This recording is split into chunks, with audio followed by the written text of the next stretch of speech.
Students, तो चलिए आज हम लोग शुरू करते हैं क्लास 10 के एक्सरसाइज 4.2 का क्वेश्चन नंबर 5, जो कि है the altitude of a right triangle is 7 centimetre less than it's base if the hypotenuse is 13 centimetre find the other two sides. तो इस क्वेश्चन में हम लोगों को क्या बोला गया है, एक राइट एंगल ट्रायंगल है, ठीक है, इतना समझ आ गया। उसका जो एल्टीट्यूड है, एल्टीट्यूड मतलब उसका जो परपेंडिकुलर है वो उसके बेस से 7 सेंटीमीटर कम है। अगर उसका हाइपोटेन्यूज जो है वो 13 सेंटीमीटर है तो उसका परपेंडिकुलर और बेस क्या होगा। तो लैंग्वेज में तो ऐसे समझ नहीं आता है, तो हम लोग इसको फटाक से फिगर से सॉल्व करते हैं। फिगर से सॉल्व करेंगे तो सबसे पहले हम लोग क्या करते हैं, एक राइट एंगल ट्रायंगल ड्रॉ करते हैं। और क्वेश्चन में हम लोग को पहले ही बोल दिया गया है ना कि जो हमारा परपेंडिकुलर है या जो एल्टीट्यूड है वो बेस से छोटा है, तो बेस हम लोग थोड़ा लंबा ड्रॉ करेंगे और ये हमारा हाइपोटेन्यूज हो जाएगा, ये 90 डिग्री। अब हम लोग को क्या बोला है, अगर बेस जो है बेस से परपेंडिकुलर छोटा मतलब बेस के कंपैरिजन में किया गया तो हम लोग बेस को x मान ले, तो let the base of the triangle be x। और ये बेस से छोटा है ना परपेंडिकुलर, तो ये क्या हो जाएगा x माइनस 7। क्यों? क्योंकि वो 7 सेंटीमीटर छोटा था और जो हाइपोटेन्यूज था वो कितना था, 13 सेंटीमीटर। तो मैंने यूनिट नहीं लिखा है, अगर आप लोग चाहो तो यूनिट लिख सकते हो। तो अब हम लोग क्या करते लिखेंगे, let the base of the triangle be x। हम लोग ट्राइंगल के बेस को क्या माने हैं, x माने हैं। तो देन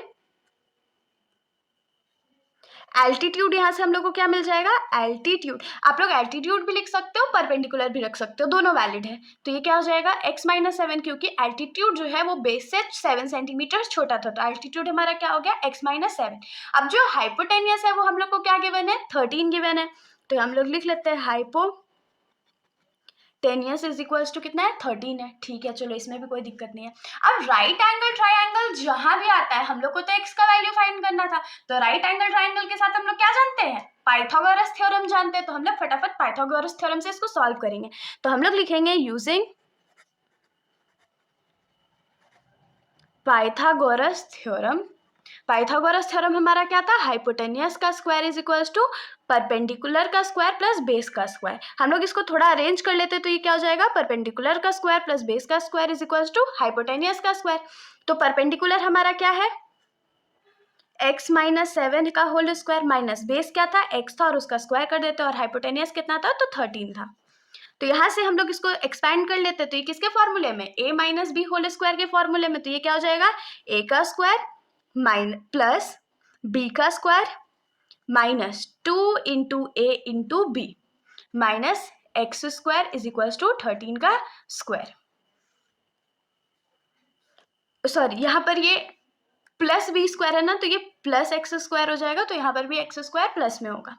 तो ये क्या हो जाएगा, एक्स स्क्वायर प्लस 7 का स्क्वायर कितना होता है, 49 होता है, माइनस 2 7 जा 14x plus X square is equal to 13 का स्क्वायर कितना होता है, तो 169 होता है। तो अब हम लोग इसको थोड़ा सा अरेंज कर लेते हैं। तो x square plus X square क्या हो जाएगा, 2x स्क्वायर हो जाएगा माइनस 14x, और 49 तो इधर प्लस में है और ये 169 को हम लोग इधर ले आते हैं तो ये माइनस हो जाएगा इज इक्वल्स टू 0। तो यहाँ से हम लोग को क्या मिलेगा, 2x स्क्वायर माइनस 14x, और प्लस माइनस माइनस होगा और साइन किसका लगेगा, तो क्योंकि 169 बढ़ा है तो इसका साइन लगेगा। हम लोग इसको माइनस कर लेते हैं, तो 169 माइनस 49, 9 में से 9 गया तो 0, 6 में से 4 गया तो 2 और 1, तो ये कितना हो जाएगा, माइनस 120 इज इक्वल्स टू 0। अब देखिए मिड टर्म स्प्लिटिंग जो है वो हम लोग डायरेक्टली भी कर सकते हैं, लेकिन उतना मेहनत कौन करता है भाई। हम लोग क्या करते हैं, क्योंकि 2 के टेबल में 2 आता है, 14 भी आता है, 120 भी आता है, तो पहले हम लोग कट कर लेते हैं। 2 1 जा 2, 2 7 जा 14 और 2 60 जा 120। तो यहाँ से हम लोगों को इक्वेशन क्या मिलेगा, X square minus 7x minus 60 is equals to 0।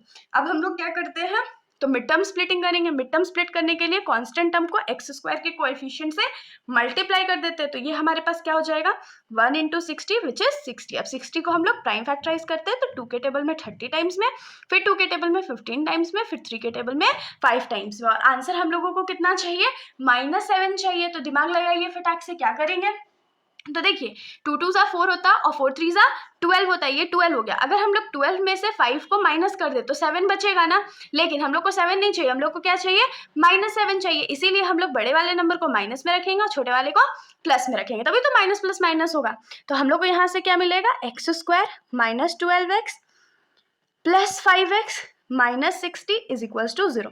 अब इन दोनों में से हम लोग क्या कॉमन ले सकते हैं, तो x कॉमन लेंगे, तो यहाँ क्या बचेगा, x कॉमन ले लिया तो यहाँ बचेगा x माइनस यहाँ क्या बचेगा 12 बचेगा, प्लस इन दोनों में से हम लोग क्या कॉमन ले सकते हैं, तो 5 कॉमन ले सकते हैं, तो यहाँ क्या बचेगा x माइनस 60 के टेबल में 5 कितने बार में आता है, 12 बार में, इज इक्वल्स टू 0। तो देखिए हमारा ये दोनों ब्रैकेट यहाँ पर सेम आ चुका है, तो हम लोग इसको लिख लेते हैं x माइनस 12 एक ब्रैकेट में और दूसरे ब्रैकेट में क्या हो जाएगा x plus 5 is equals to 0। तो हम लोग यहाँ क्या लिख लेते हैं कि let x minus 12 is equals to 0 and x plus 5 is equals to 0। तो यहाँ से x का वैल्यू हम लोगों को क्या मिलेगा, +12 मिलेगा, और यहाँ से x का वैल्यू हम लोगों को -5 मिलेगा। तो देखिए x का जो वैल्यू है -5 लेंथ है, x तो लेंथ है ना, बेस का लेंथ ही हुआ, तो लेंथ कभी भी माइनस में हो सकता है क्या, नहीं हो सकता, तो ये वैल्यू तो रिजेक्ट होने वाला है, तो हम लोग इसको वर्ड्स में लिख लेते हैं। तो हम लोग लिखेंगे x is equals to -5 is rejected because length can not be negative, कभी भी जो लेंथ है वो नेगेटिव नहीं हो सकता है, इसीलिए x is equals to -5 valid नहीं है। तो वैलिड क्या है, x का वैल्यू 12, तो देयरफॉर बेस को हम लोग क्या माने थे, x माने थे, तो वो क्या हो जाएगा 12 सेंटीमीटर, क्योंकि सारे यूनिट सेंटीमीटर में गिवन थे। और जो एल्टीट्यूड था, एल्टीट्यूड हमारा क्या था, x माइनस 7 था, तो x क्या है 12 माइनस 7, और ये टोटल सेंटीमीटर में रहने वाला है, तो 12 माइनस 7 क्या होगा 5 सेंटीमीटर। तो ये हमारा बेस मिल गया, एल्टीट्यूड मिल गया, यही तो हम लोगों को फाइंड करना था, ये हमारा आंसर हो गया।